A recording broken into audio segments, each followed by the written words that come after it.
जिंदगी में फता फता जीवन बर्बाद हो गए প্রেম প্রীতি রস করিতে আজকে দার্সে আ যায় কথা ঠিক না বেঠিক আমার আজকে আমি আপনাদের মাঝে ওয়াজ করতে আসলাম।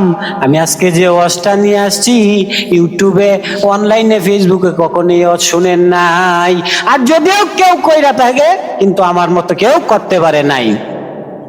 আপনারা জানেন আমি বাইনা নিয়ে কখনো ওয়াজ করি না, আর বাইনা আমারে সহজে কেউ দেয়ও না, কারণ আমি হচ্ছি একজন যুবক আর যুবকদের পক্ষে নিয়ে কথা বলি।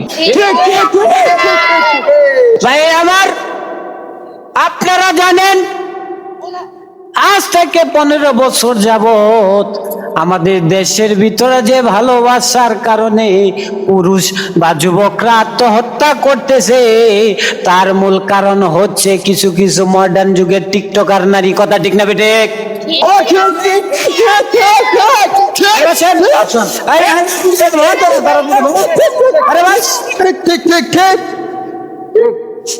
কি বলবো ভাই, দুঃখের কথা না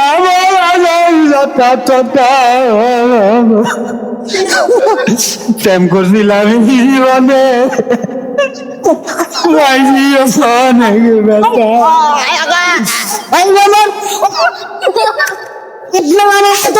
প্রেম করছে বলেন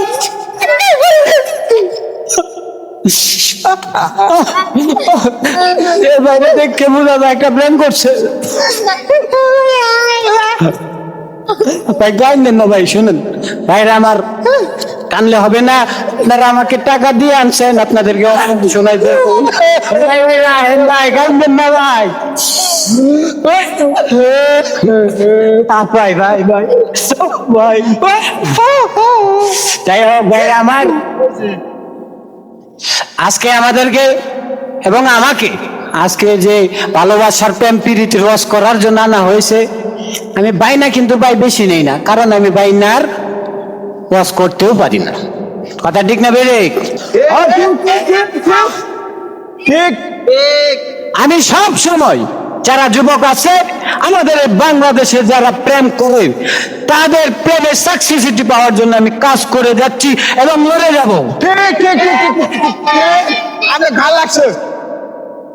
সকল যুবক ভাইদের দৃষ্টি আকর্ষণ করে আমি বলছি, তোমরা যদি কেউ প্রেমে চেখা খেয়ে বেকা হয়ে যাও, সরাসরি আমার সাথে যোগাযোগ করবা। ওই মেয়েকে, ওই মেয়ের বাবার সাথে কথা বলে, মায়ের সাথে কথা বলে, দাদার সাথে কথা বলে, 14 গোষ্ঠীর সাথে কথা বলে তোমাদের সাথে মিলিয়ে দেব। তালা দিয়ে চাবি খুলে দেবেন না? অবশ্যই অবশ্যই। ভাই আমার, আপনারা এই জীবনে কয়টা কয়টা প্রেম করছে বলেন তো? এই কয় গ্রাম না, সংক্ষিপ্ত রাখবো আলোচনা। তবে একটা কথা আমি বলতে চাই, আপনারা যে যাকে ভালোবাসেন মন থেকে ভালোবাসবেন। আর আমি বাংলাদেশ সরকারের কাছে বিনীতভাবে আজকের এই অনুষ্ঠানে মাহফিলে আবেদন করতেছি যে আমাদের দেশে যেসব ছেলেরা মেয়েদের প্রেমে পড়ে সেকাকে বেকা হয়ে নেশাগ্রস্ত হয়ে গেছে, সে তাদেরকে দিকে লক্ষ্য করে তাদেরকে একটা সুন্দর ব্যবস্থা করে দেওয়া প্রয়োজন। ভালোবাসার থাকবে, ভালোবাসার আগমন। থামেন থামেন, আরো কিছু কথা বলতে চাই ভাই, কিন্তু বলার কিন্তু এখন সময় নাই, কারণ বেলা প্রায় শেষ হয়ে গেছে, আমার বাড়ি ফিরে যাইতে হবে। এই জন্য আমি সবাই জানাই টাটা গুড বাই। ঠিক আছে।